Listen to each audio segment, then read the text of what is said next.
రాయబడిన పత్రిక 4వ అధ్యాయం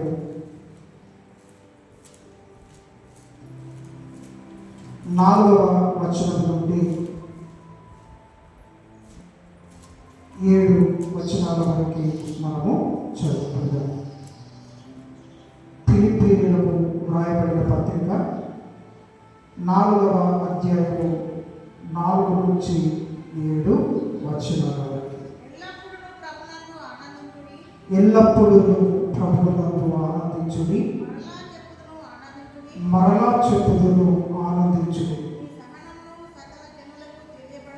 మీ సహనమును సకల జనులకు తెలియబడనీయుడి, ప్రభువు సమీపముగా ఉన్నాడు. దేనిని గురించి చింతపడకుడి, కానీ ప్రతి విషయంలోనూ ప్రార్థన విజ్ఞాపనముల చేత కృతజ్ఞతాపూర్వకముగా మీ విన్నపములు దేవునికి తెలియజేయండి. అప్పుడు సమస్త జ్ఞానములకు మించిన దేవుని సమాధానము యేసుక్రీస్తు వలన మీ హృదయములకును మీ తలంపులకును కావలి ఉండును. ప్రార్థన చేస్తున్నా. కృపగల మా దేవ, దయగలిగిన మా తండ్రి, మీకు వందనాలు. మధ్యాహ్న కాల సమయంలో ఫిలిప్పీయులకు రాయబడిన పత్రిక 4వ అధ్యాయము 4 నుంచి 7 వచనాలు ధ్యానం చేయబోతూ ఉంటున్నారు. మీ ఆత్మ సహాయం మాకు దయచేయమని, ఇందులో నుంచి మాకు కావలసిన వర్తమానాలు మీరు మాకు దయచేయమని, మీ వాక్యాన్ని శ్రద్ధగా విని నేర్చుకొని దాన్ని ఆచరణలో పెట్టి ఈ వాక్యం దేవుని ఆశీర్వాదాలు నా జీవితాల్లో పొందుకోవడానికి మీకు ఇప్పుడు మాకు దయచేయమని, సైతానికి శోధనని నాకు దూరం చేయమని, మీకు ప్రస్థానంలో భద్రపరచుకొని యేసు నామములో ప్రార్థిస్తున్నాము తండ్రి. ఆమేన్. ఆమేన్. ఇక్కడ పౌలు ఫిలిప్పీ సంఘస్థులకు పత్రిక రాస్తూ అందులో వారికి చెబుతున్నటువంటి మాట ఏంటి అని మనం చూసినప్పుడు, ఈ 4వ వచనంలో పౌలు ఏమంటాడంటే, ఎల్లప్పుడూ ప్రభువునందు ఆనందించుడి, మరలా చెప్పుదును ఆనందించుడి అని. ఈ లోకంలో మనుషుల ఆనందానికి చాలా రకాలైన కారణాలు ఉంటాయి. ఇల్లు కావచ్చు, ఒకవేళ వెండి బంగారాలు కావచ్చు, వారికి ఉన్న ఉద్యోగం కావచ్చు, ఒకవేళ కుటుంబం కావచ్చు, బంధువులు స్నేహితులు కావచ్చు, ఒకవేళ పేరు ప్రఖ్యాతులు కావచ్చు. కాబట్టి మనుషులు ఈ లోక సంబంధమైన వాటిలో వారు ఆనందిస్తూ ఉంటారు. అవి ఉన్నంత వరకు వారు సంతోషంగా ఆనందంగానే వాళ్ళ జీవితాలను వారు గడుపుతారు. ఒక సమయంలో ఒకవేళ అవి వారి నుంచి దూరమైపోతే వెంటనే వారిలో ఉన్నటువంటి ఆ ఆనందం, సంతోషం కాస్త అది ఆవిరైపోతూ ఉంటుంది. కాబట్టి దేవుని పిల్లలుగా మన ఆనందం ఈ లోక సంబంధమైన వాటిని బట్టి కాదు. దేవుని పిల్లలుగా మనం ఆనందించాల్సింది భౌతికపరమైన ఆశీర్వాదాలను బట్టి కాదు, కానీ దేవుడు అనుగ్రహించినటువంటి ఆత్మ సంబంధమైన ఆశీర్వాదాలను బట్టి మనం ఆనందించే వారుగా మనము ఉండాలి. ఈ లోకంలో దేవుడు అనుగ్రహించినటువంటి భౌతికపరమైనటువంటి ఆశీర్వాదాలు ఏవి కూడా అవి శాశ్వతమైనవి కాదు. అవి ఒకానొక రోజున అవి మనం విడిచిపెట్టవచ్చు, లేదా మనమే వాటిని విడిచిపెట్టి ఈ లోకంలో నుంచి మనం తీసుకొని పోబడవచ్చు. కాబట్టి ఎప్పుడు కూడా భౌతికపరమైన దేవుని ఆశీర్వాదాలను బట్టి మనం ఎప్పుడు కూడా ఆనందించే వారికి ఉండకూడదు, కానీ దేవుడు అనుగ్రహించినటువంటి ఆ పరలోక సంబంధమైన దేవుని ఆత్మ సంబంధమైన ఆశీర్వాదాలను బట్టి ఈ లోకంలో మనము ఆనందించేటువంటి వారిని మనము ఉండాలి. ఆత్మ సంబంధమైన ఆశీర్వాదాలు ఏంటి అంటే, దేవుడు మనకిచ్చినటువంటి ఆత్మ రక్షణ, నిత్య జీవము, పరలోక రాజ్యంలో స్వాస్థ్యం. ఆయన మన దేవుడుగా కలిగి ఉండడం, ఇవి దేవుడు మనకు అనుగ్రహించిన ఆత్మ సంబంధమైన ఆశీర్వాదం. కాబట్టి దేవుడు శాశ్వతం, దేవుడు అనుగ్రహించిన ఆ రక్షణ శాశ్వతము, అలాగే దేవుడి యొక్క రాజ్యము, ఆ పరలోకము కూడా అది శాశ్వతమైనటువంటిది. కాబట్టి మన జీవితాల్లో మనం ఆనందించాల్సింది ఈ లోక సంబంధమైన వాటిని బట్టి కాదు, కానీ మనకు సృజించినటువంటి ఆ దేవుని బట్టి, మనకు రక్షణ అనుగ్రహింపజేసినటువంటి ఆ రక్షకుని బట్టి, ఆయన అనుగ్రహించిన రక్షణ భాగ్యాన్ని బట్టి మనము ఎల్లప్పుడూ కూడా ఆనందించేటువంటి వారిగా మనము ఉండాలి. హబక్కూకు రాసినటువంటి ఆ గ్రంథంలో ఆ భక్తుడు ఈ విధంగా అంటూ ఉంటాడు కదా. హబక్కూకు గ్రంథము 3వ అధ్యాయంలో మనం చదువుకుంటున్నప్పుడు, హబక్కూకు గ్రంథము 3వ అధ్యాయము 16 నుంచి 19 వచనాలు మనము చదువుకుంటున్నప్పుడు అక్కడ ఆ భక్తుడు ఈ విధంగా చెబుతూ ఉంటాడు. ఏమంటాడు ఆయన అంటే, నేను వినగా 16వ వచనం నుండి 19 వచనాల వరకు, హబక్కూకు గ్రంథము 3వ అధ్యాయము 16 నుంచి 19 వచనాలు. నేను వినగా జనుల మీదకి వచ్చేవారు సమీపించే వరకు నేను ఊరొకటి శ్రమదినము కొరకు కనిపెట్టవలసి ఉన్నది. నా అంతరంగము కలవరపడుచున్నది, ఆ శబ్దములకు నా పెదవులు కదులుచున్నవి, నా ఎముకలు కుళ్ళిపోవచ్చున్నవి, నా కాళ్ళు వణుకుచున్నవి. అంజూరపు చెట్లు పూయబుట్టినను, ద్రాక్ష చెట్లు ఫలింపకపోయినను, ఒలీవ చెట్లు కాపు లేక ఉండినను, చేతిలోని పైరు పంటకు రాకపోయినను, గొర్రెలు దొడ్డిలో లేకపోయినను, సాలలో పశువులు లేకపోయినను, నేను యెహోవా యందు ఆనందించెదను. నా రక్షణకర్త అయిన నా దేవుని యందు నేను సంతోషించదు. కాబట్టి ఆ భక్తుడు ఏమంటారంటే, నా శరీరంలో ఉన్న ఆరోగ్యం నేను కోల్పోయినా, ఒకవేళ పంటలు నాశనం అయిపోయినా, ఒకవేళ నేను పశు సంపదను నేను కోల్పోయినా కూడా నేను వాటిని బట్టి నేను దుఃఖించను, కానీ వాటిని బట్టి నేను విసుక్కోను, లేదా దేవునికి నేను దూరమైపోను, అవిశ్వాసంలో నేను పడిపోను, కానీ నా దేవుని యందు నేను ఆనందిస్తాను. నా రక్షణకర్త అయిన నా దేవుని యందు నేను సంతోషిస్తానని చెప్పేసి అక్కడ భక్తుడు సెలవిస్తున్నట్లుగా మనము చూస్తూ ఉంటున్నాం. ఈ లోకంలో 2 రకాలైన మనస్తత్వాలు కలిగిన ప్రజలు మనము చూస్తూ ఉంటాం. సంఘంలో కావచ్చు, లోకంలో కావచ్చు. మొదటి రకం ఏంటంటే దేవుణ్ణి ప్రేమించేవారు. రెండవ రకం ఏంటంటే దేవుడు ఇచ్చిన వాటిని ప్రేమించేటువంటి వారు. కాబట్టి దేవుణ్ణి ప్రేమించే వారు ఎప్పుడు కూడా దేవుని యందు మాత్రమే వారు ఆనందిస్తారు, సంతోషిస్తారు. ఒకవేళ దేవుడు ఇచ్చిన వాటిని ప్రేమించేవారు దేవుడు ఇచ్చిన వాటిని అందే వారికి ఆనందాన్ని, సంతోషాన్ని వెతుకుతుంటారు. ఒకవేళ వారి నుంచి దూరం అయిపోయినప్పుడు దుఃఖంలో వారు మునిగిపోతా ఉంటారు. అప్పుడు దేవుని పిల్లలుగా మన దేవుని బట్టి, దేవుడు అనుగ్రహించిన ఆత్మ సంబంధమైన ఆశీర్వాదములను బట్టి ఈ లోకంలో మనం ఆనందించే వారిని ఉండాలి, కానీ ఈ లోక సంబంధమైన భౌతికపరమైన ఆశీర్వాదాల దీవెనలు బట్టి ఈ లోకంలో కూడా మనం ఎప్పుడు కూడా ఆనందించే వారిని మనము ఉండకూడదు. ఒకవేళ ఆరోగ్యం అది దేవుడిచ్చిన ఆశీర్వాదమే కావచ్చు, ఒకవేళ సంపదలు దేవుడిచ్చిన ఆశీర్వాదమే కావచ్చు, ఒకవేళ అధికారాలు, వెండి బంగారాలు, ఒకవేళ ధనము దేవుని యొక్క భౌతిక ఆశీర్వాదమే కావచ్చు. కానీ ఒకానొక సమయంలో ఒకవేళ నుంచి మనము దూరం అయిపోవచ్చు, లేదా అవి మన నుండి దూరము కావచ్చు. కాబట్టి చాలా సందర్భాలలో మరి అనేకులు దేవుడు వారికి లోక సంబంధమైన దీవెన ఆశీర్వాదాలు వారికి దయచేసినప్పుడు దేవుని ఎంతగానో కనపరిచి, ఒకవేళ దేవుడు వారి నుంచి ఈ లోక సంబంధమైన భౌతిక సంబంధమైన ఆశీర్వాదాలు దేవుడు దూరం చేసినప్పుడు, ఒకవేళ ఆరోగ్యాన్ని దేవుడు తీసివేసినప్పుడు, ఒకవేళ సంపదలు ఐశ్వర్యాన్ని దేవుడు వారి నుంచి తీసివేసినప్పుడు, ఒకవేళ అధికారాన్ని దేవుడు తీసివేసినప్పుడు దేవునిలో సనుక్కొని విసుకొని దేవుడి నుండి దూరం అయిపోయి లోకంలో కలిసిపోయిన వారిని మనం ఎంతగానో చూస్తాం. ఎంతో మందిని అటువంటి వారు మన కంట పడతా ఉన్నారు.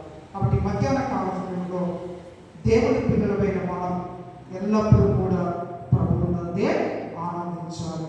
దేవుడు అనుగ్రహించిన రక్షణ బట్టి మనం ఆనందించే వారిగా ఉండాలి. ఈ లోక సంబంధమైన దేవుడు ఇవ్వవచ్చు, కొన్నిసార్లు దేవుడు మన క్షేమం కొరకు వాటిని మన నుండి దూరం చేయవచ్చు. కాబట్టి దేవుడు ఏది జరిగించినా, ఏది ఇచ్చినా, ఏది నుంచి మన నుండి తీసివేసినా అది మన మంచి కొరకే, మేలు కొరకే అన్నట్లుగా మరి దేవుడి యందు ఎల్లవేళలా ఆయన బట్టి, ఆయన ఇచ్చిన రక్షణ బట్టి ఆనందించే ప్రజలు ఉండాలన్నది అది దేవుని యొక్క చిత్తమైనది మన పట్ల. ఇది మొదటి మాట. తర్వాత రెండవ మాట మనం చదువుకుంటున్నప్పుడు అక్కడ పౌలు ఏమంటాడంటే, మీ సహనమును సకల జనులకు తెలియబడ నీయుడి అనేటువంటి మాట. మీ సహనమును సకల మనుషులకు తెలియజేయబడనీయుడి. దేవుని పిల్లలుగా మన విశ్వాస జీవితంలో దేవుడు మన ప్రార్థనలకు దేవుడి నుండి జవాబులు పొందుకోవాలన్నా, దేవుడు మనకిచ్చిన వాగ్దానాలను మనం స్వతంత్రించుకోవాలన్నా మనకు ఓర్పు, సహనం అనేటువంటిది ఎంతో అవసరమై ఉన్నది.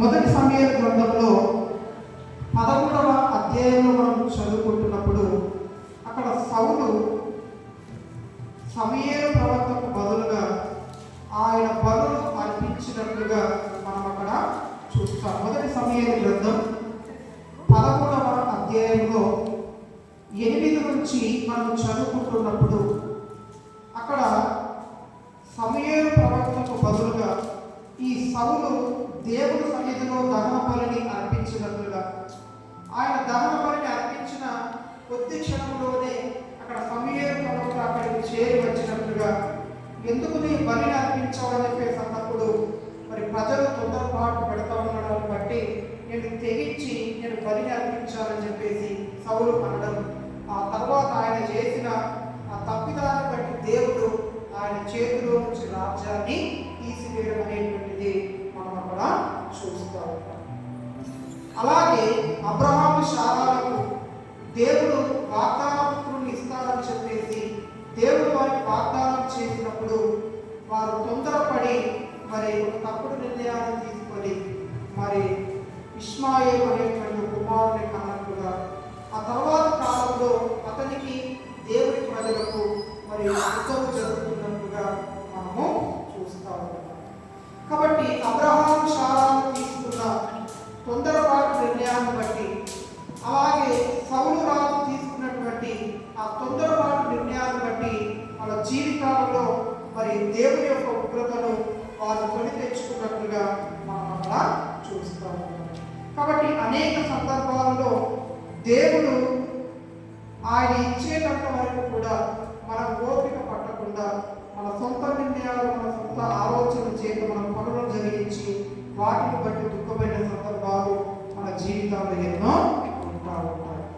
కాబట్టి దేవుని వాగ్దానాలు మనం సమర్థించుకోవాలన్నా, దేవుని నుండి మన ప్రార్థనలకు జవాబులు మనం పొందుకోవాలన్నా కూడా మనకు ఓర్పు, సహనం అనేటువంటిది మనకు అవసరమై ఉన్నది అన్న విషయాన్ని మనం ఇక్కడ జ్ఞాపకము చేసుకోవాలి. ఈ చర్చ్ బిల్డింగ్ స్థలము కొనే విషయంలో మా దగ్గర ఉన్నటువంటి బంగారాన్ని అమ్మితే 58,500 రూపాయలు వచ్చింది. ఇప్పుడు ఆ బంగారాన్ని అమ్మి సిద్దిపేటలో మా పాస్టర్ దగ్గర కనీసం ఒక 3-4 నెలలు డబ్బు ఆయన దగ్గర పెట్టేశాము. బంగారం అమ్మక మునుపు స్థలం ఇస్తామని చాలా మంది వచ్చారు. చాలా మంది కూడా మేము అమ్ముతామంటే మేము అమ్ముతామన్నాం. ఇక బంగారం అమ్మిన తర్వాత డబ్బు చేతిలోకి వచ్చిన తర్వాత ఎవరు కూడా స్థలం ఇవ్వడానికి ముందుకు రాలేదు. కాబట్టి డబ్బులు కనీసం ఒక 4 నెలల వరకు ఆ పాస దగ్గర పెడితే కాయలు ఉన్నాడు కదా, తమ్ముడు ఎన్ని రోజులకి నా దగ్గర ఉంటాయి, తీసుకుని బ్యాంకులో వేస్తే కొంచెం వింటర్ వస్తుందని చెప్పేసి ఆయన అంటే సరే అని చెప్పేసి ఆయన దగ్గర నుంచి డబ్బు తెచ్చి అవి ఇంట్లో బీరువాలో పెట్టేసి కనీసం ఒక 1.5 year వరకు అలా ప్రార్థన చేస్తున్నాం. ప్రభావ ఈ మందిరం కోసం స్థలం కొనాలనుకున్నాం, డబ్బులు మా చేతిలోకి రాకముందు చాలామంది అమ్ముతామన్నారు. ఇప్పుడు డబ్బు మా చేతిలో ఉంది కానీ ఇప్పుడు అమ్మేవాళ్ళు మళ్ళీ వెనక్కి వెళ్ళిపోయారు. ఒకవేళ వాళ్ళు అమ్ముతామన్నా కూడా మరి ఎక్కువ రేటు, కనీసం 89,000కు ఆ 3 గుంటల స్థలాన్ని వాళ్ళు ఇస్తా అంటా ఉన్నారు. మా దగ్గర డబ్బులు లేవు. కాబట్టి ఆ సమయంలో చాలా మందిని అడిగి చూసాం, 30,000 అప్పు ఇస్తారేమో అని చెప్పేసి. మమ్మల్ని పంపించిన పాస్టర్ని అడిగాం, తెలిసిన పాస్టర్ని అడిగాం, బంధువులు, స్నేహితులు, ఇక్కడ పనిచేసే చోట తెలిసిన వారందరినీ కూడా ఒక 30,000 ఇస్తే మా దగ్గర 50,000 ఉన్నాయి, మరి 80,000, 90,000 అంటా ఉంటారు. ఒక 30,000 ఇస్తే దేవుని చర్చి నిర్మాణం కోసం మేము ఒక స్థలాన్ని కొనుక్కుంటామని చెప్పేసి ఎవరు అడిగినా కూడా ఎవరు కూడా కూడా సహాయము చేయలేదు. కాబట్టి ఆ పరిస్థితుల్లో మేము చూసిన స్థలాలన్నీ కూడా రోడ్డుకు చాలా దూరంగా లోపలికి అవి ఉన్నారు.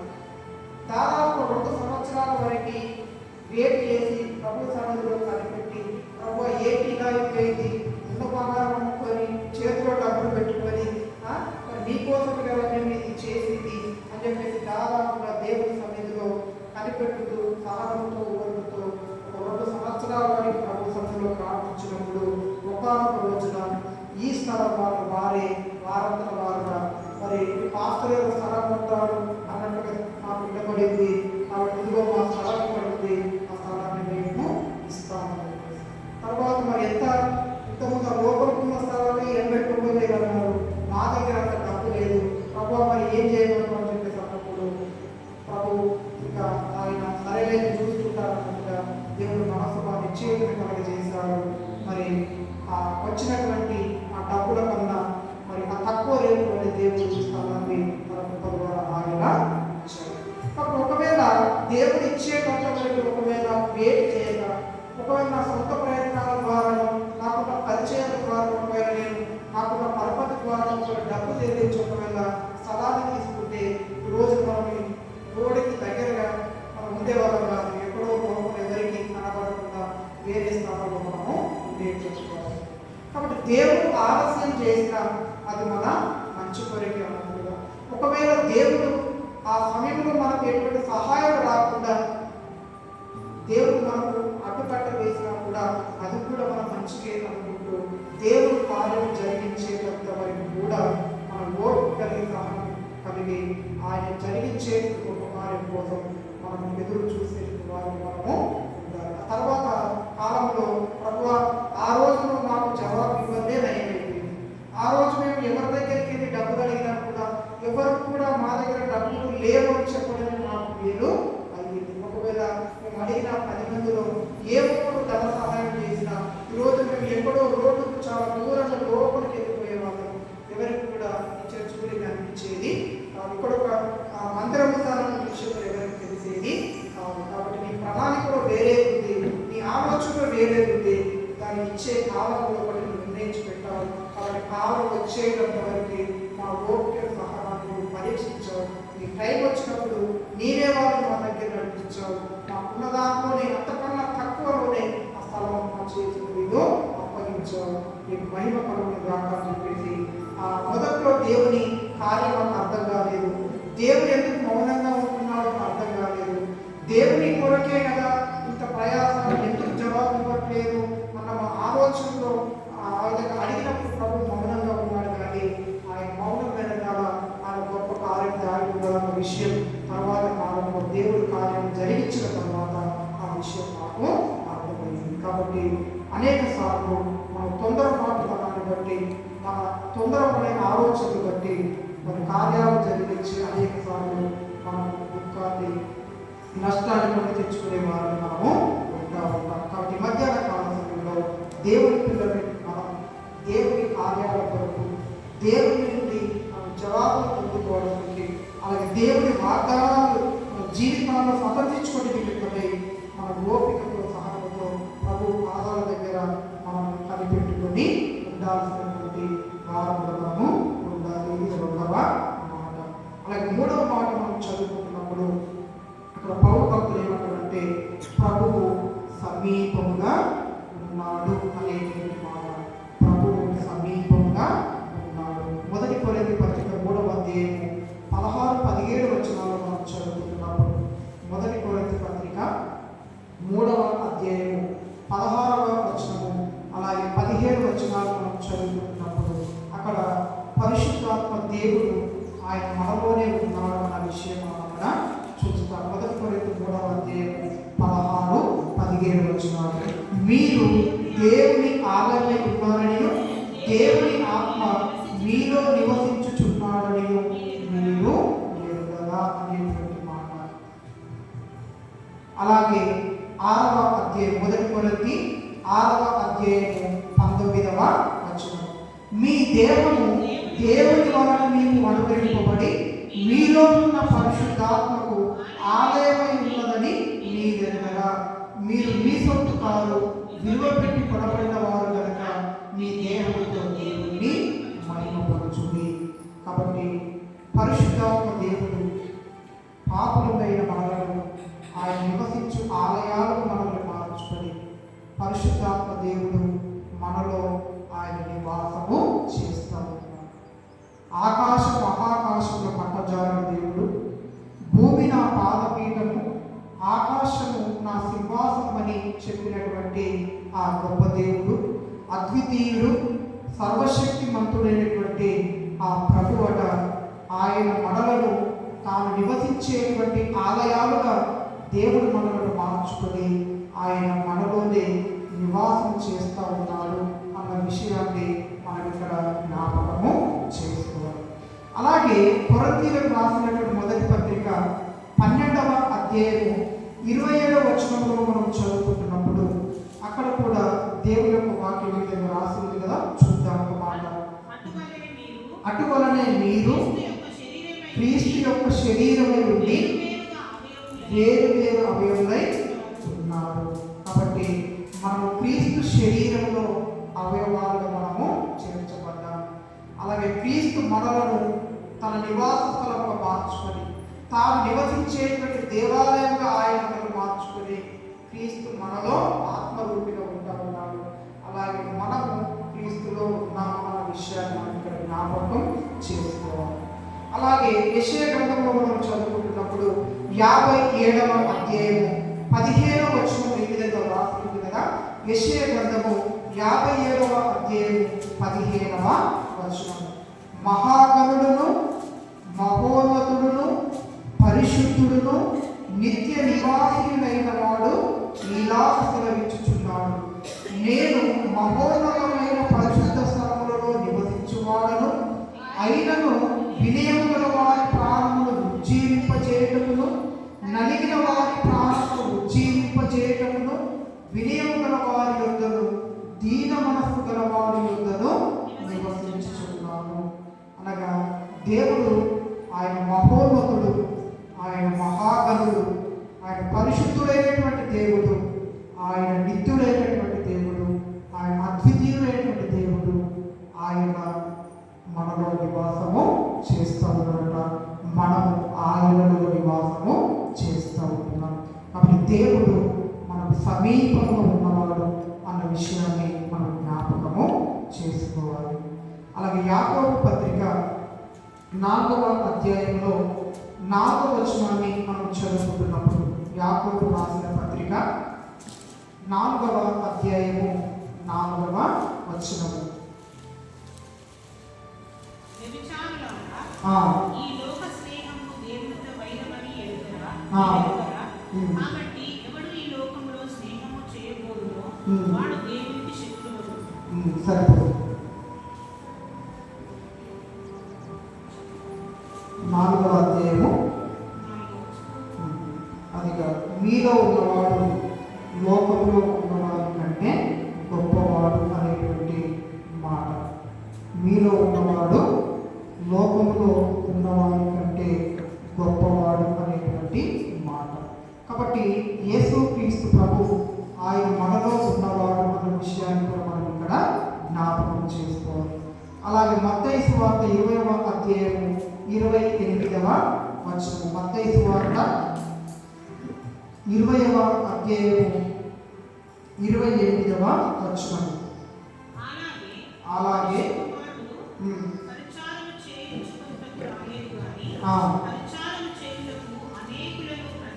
విమోచన ప్రయోజనముగా తన ప్రాణమునిచ్చుటకు వచ్చెనని చెప్పారు.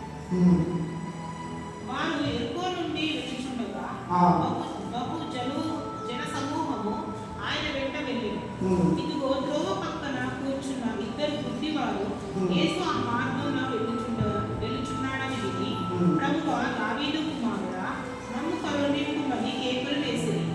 ఊరుకుంటుమని జనులు వారిని గద్దించిరి. మత్తయి సువార్త 28:20 వచనం చదువుకుందాం. మత్తయి సువార్త 28:20 వచనం. నేను మీకు ఏ ఏ సంగతులను ఆజ్ఞాపించుతునో వాటినన్నిటిని కైకొనవలెనని వారికి బోధించును. ఇదిగో నేను యుగ సమాప్తి వరకు సదాకాలం మీతో కూడా ఉన్నానని వారితో చెప్పాను.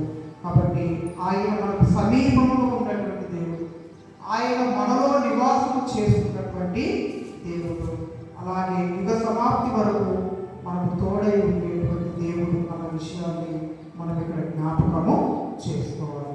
కాబట్టి దేవుడు ఆయన అన్ని వేళల్లో మనకు తోడుగా ఉండేటువంటి వాడు, ఆయన మనల్ని విలువని ఎడబాయని వాగ్దానం ఇచ్చినటువంటి దేవుడు, అలాగే శాశ్వతమైన ప్రేమతో మనల్ని ప్రేమించుతున్న దేవుడు అన్న విషయాన్ని మనం ఇక్కడ జ్ఞాపకము చేసుకోవాలి. అలాగే కీర్తనల గ్రంథంలో మనం చదువుకుంటున్నప్పుడు 139వ కీర్తనలో దావీదు భక్తుడు ఈ విధంగా అంటాడు కదా. కీర్తన 139లో దావీదు భక్తుడు దేవుని గురించి విధంగా చెప్తూ ఉంటాడు. కీర్తన 139లో మొదటి వచనంలో, యెహోవా, నీవు నన్ను పరిశోధించి తెలుసుకొని ఉన్నావు. నేను కూర్చుండుట, నేను లేచుట నీకు తెలియదు. నాకు తలంపు పుట్టక మునుపే నీవు నా మనసు గ్రహించుచున్నావు. నా నడకను నా పడకను నీవు పరిశీలన చేసి ఉన్నావు. నా చర్యలన్నింటినీ నీవు బాగుగా తెలుసుకొని ఉన్నావు. యెహోవా, మాట నా నాలుకకు రాకముందే అది నీకు పూర్తిగా తెలుసుకున్నది. వెనుకను ముందును నీవు నన్ను ఆవరించి ఉన్నావు. ఇట్టి తెలివి నాకు ఇచ్చినది, అది అగోచరము, అది నాకు అందదు. తర్వాత 7వ వచనంలో, నీ ఆత్మ యొద్ద నుండి నేను ఎక్కడికి పోవుదును, నీ సన్నిధి నుండి నేను ఎక్కడికి పారిపోవుదును. నేను ఆకాశములకు ఎక్కినను, నీవు అక్కడను ఉన్నావు. నేను పాతాళమందు పండుకొనెను, నీవు అక్కడను ఉన్నావు. నేను రేకువ రేకులు పట్టుకొని సముద్ర దిగంతములలో నివసించినను, అక్కడను నీ చేయి నన్ను నడిపించును, నీ కుడి చేయి నన్ను పట్టుకొను. అంధకారం నన్ను మరుగు చేయును, నాకు కలుగు వెలుగు రాత్రులు ఉండదు అని నేను అనుభవించగలను అనేటువంటి మాట. కాబట్టి దేవుడు సర్వజ్ఞాని, అలాగే దేవుడు సర్వవ్యాప్తి ఉన్నాడని, అలాగే ఆ గొప్ప దేవుడు ఆయన మనలో నివాసము చేస్తూ ఉన్నాడని, ఆయన యుగ సమాప్తి వరకు కూడా ఆయన మనకు తోడుగా ఉన్నటువంటి దేవుడని, అలాగే మనలో ఉన్నటువంటి దేవుడు ఈ లోకంలో ఉన్న వారికంటే గొప్పవాడు అనేటువంటి విషయాన్ని మనము జ్ఞాపకము చేసుకోవాలి. తర్వాత 4వ మాట మనం చూసినప్పుడు, ఫిలిప్పీయులకు రాసిన ఆ పత్రిక 4వ అధ్యాయంలో మనం చదువుకుంటున్నప్పుడు 4వ మాట ఏంటంటే 6వ వచనంలో, ఫిలిప్పీ పత్రిక 4వ అధ్యాయము 6వ వచనంలో, దేనిని గురించి చింతపడకుడు కానీ ప్రతి విషయంలో ప్రార్థనా విజ్ఞాపనముల చేత కృతజ్ఞత పూర్వకంగా మీ విన్నపములు దేవునికి తెలియచేయుడి అనేటువంటి మాట. కాబట్టి మీ చింతలన్నీ కూడా, మీకున్న సమస్యలన్నీ కూడా మరి దేవునికి మీరు అప్పగించండి, దేవునికి మీ సమస్యలు మీరు తెలియచేయండి అనేటువంటి మాట. మత్తయి సువార్త 6వ అధ్యాయంలో మనం చదువుకుంటున్నప్పుడు, మత్తయి సువార్త 6వ అధ్యాయము 25వ వచనం నుండి 35 వచనాలు మనం చదువుకుంటున్నప్పుడు అక్కడ ఏమనుకుంటుందంటే, ముందు ఆయన రాజ్యాన్ని, ఆయన నీతిని మీరు మొదట వెతకండి, అప్పుడు అవన్నీ కూడా మీకు అనుగ్రహింపబడును అనేటువంటి మాటలు మనం అక్కడ చూస్తూ ఉంటాం. ముందు ఆయన రాజ్యాన్ని, ఆయన నీతిని మనం వెతికే వారిగా ఉంటా ఉన్నప్పుడు దేవుడు ఆయన మనకు కావలసినవన్నీ కూడా, మనకు అక్కరగా ఉన్నవన్నీ కూడా ఆయన మనకు అనుగ్రహింప చేస్తాడు అనే విషయాన్ని మనం ఇక్కడ జ్ఞాపకము చేసుకోవాలి. 31వ వచనంలో మత్తయి 6:31లో కాబట్టి ఏమి తిందుమో ఏమి త్రాగుదుమో ఏమి ధరించుకుందుమో అని చింతింపండి, అన్యజనులు వీటన్నిటి విషయమై విచారింతురు, ఇవన్నీ మీరు కావాలని మీ పరలోకపు తండ్రికి తెలియదు. కాబట్టి మీరు ఆయన రాజ్యమును నీతిని మొదట వెతుకుడి, అప్పుడు అవన్నీ కూడా మీకు అనుగ్రహింపబడును. రేపటి గురించి చింతింపకుడి, రేపటి దిగులు దాని సంగతుల గురించి చింతించు, ఏనాటికి మీరు ఆనాటికి చాలు అనేటువంటి మాట.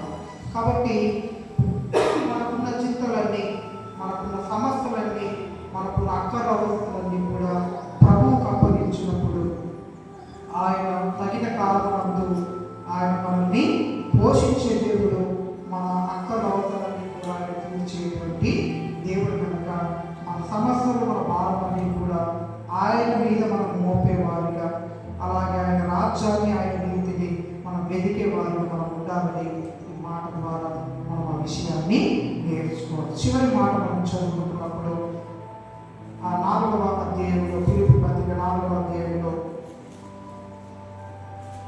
చివరిగా మనం చదువుకుంటున్నప్పుడు కృతజ్ఞతాపూర్వకముగా మీ విన్నపములు దేవునికి తెలియజేయండి. అనగా కృతజ్ఞత భావములు మనం దేవుని పట్ల కలిగి ఉండాలి. 1 తెస్సలోనిక 5వ అధ్యాయం 16వ వచనంలో మనం చదువుకుంటున్నప్పుడు ప్రతి విషయంలో మనం దేవునికి కృతజ్ఞతాస్తుతులు మనము చెల్లించాలి. 1 తెస్సలోనిక 5వ అధ్యాయం 16వ వచనంలో ప్రతి విషయమునందును కృతజ్ఞతాస్తుతులు చెల్లించుడి, ఇలా చేయక యేసుక్రీస్తు నందు మీ విషయంలో దేవుని చిత్తము. కాబట్టి మన జీవితంలో ఏది జరిగినా కూడా అది మన మేలు కొరకే అన్నట్లుగా దేవుడు మన జీవితంలో ఆయన కొన్నిసార్లు మనల్ని అనారోగ్యానికి అప్పగించవచ్చు, కొన్నిసార్లు మనల్ని దేవుడు లేమికి అప్పగించవచ్చు, కొన్నిసార్లు దేవుడు మనల్ని అవమానాలు, నిందలు భరించడానికి దేవుడు మనల్ని అప్పగించవచ్చు, కొన్నిసార్లు దేవుడు మనల్ని దుఃఖానికి, కన్నీళ్లకు దేవుడు మనల్ని అప్పగించవచ్చు. ఏది జరిగినా కూడా దేవుడు మన జీవితంలో ఏది జరిగించినా కూడా అది మన మేలు కొరకే అన్నట్లుగా అన్ని విషయాల్లో ఆ ప్రభువుకు మన కృతజ్ఞత వందనాలు మనం చెల్లించే వారిని మనము ఉండాలి. కాబట్టి స్థలం కొనే విషయంలో ఆ డబ్బులు ఇవ్వనప్పుడు బాధ అనిపించేది, అది దేవుడి కొరకే కదా, స్థలం కొనాలనుకుంటున్నాం కదా, మేమేదో వ్యాపారం కోసమో లేకపోతే ఏదైనా మాకు కావలసిన వస్తువులు కొనుక్కోవడానికో మా కొరకు, మా సుఖ సంతోషాల కొరకు మేము అప్పడగం లేదు కదా. దేవుడి పని కొరకు ఒక స్థలం కొనాలని ఒక 30,000 అప్పడితే కూడా ఎవరు ఇవ్వడం లేదేంటి, ఎవరు కూడా మమ్మల్ని నమ్మడం లేదేంటి అని కొన్నిసార్లు బాధ కలిగింది. కానీ ఆ తర్వాత కాలంలో దేవుడు చేసిన కార్యాలను బట్టి ప్రభు ఆ రోజు ఈ కార్యాలను జరిగించినందుకు నీకు వందనాలు ప్రభా.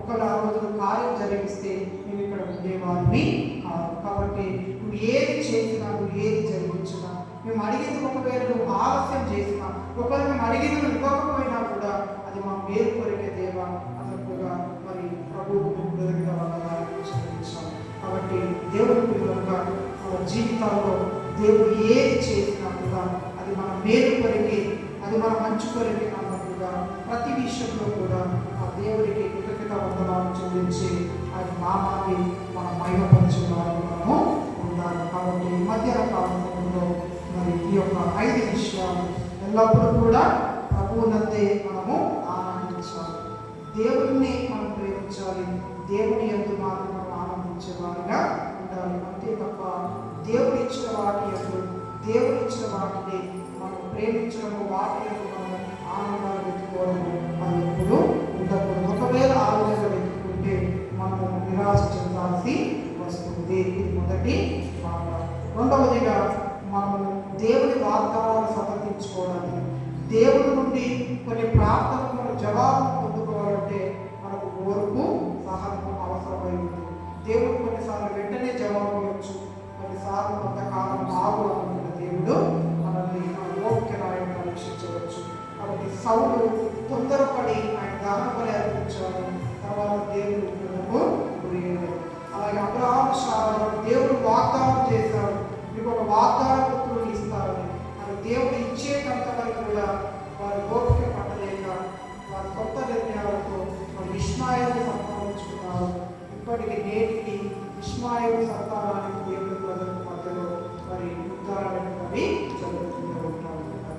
కాబట్టి అనేక సార్లు మనం కూడా దేవుడు మన ప్రార్థనకు జవాబిచ్చేటంత వరకు మన ఓపిక పట్టకుండా మన తప్పు నిర్ణయాలు కొత్త నిర్ణయాలు కార్యాలు జరిగించి అనేక సార్లు మరి భంగపడిన సందర్భాలు ఎన్నో సాగుతాయి. కాబట్టి మధ్యాహ్న కాలంలో దేవా నువ్వు కార్యం జరిగించేటంత వరకు కూడా నువ్వు నా ప్రార్థనకు జవాబిచ్చేటంత వరకు కూడా మరి ఓపికతో సహాయంతో సన్నిధిలో కనిపెట్టుకుని ఉండేటువంటి ఆ మనసును నాకు దయచేయాలని ప్రభు సన్నిధిలో ప్రార్థన చేద్దాం. అవన్నీ మూడవదిగా ప్రభు మనకు సమీపంగా ఉన్నాడు. ఆయన మనలో ఉన్నాడు, మనం ఆయనలో ఉన్నాం.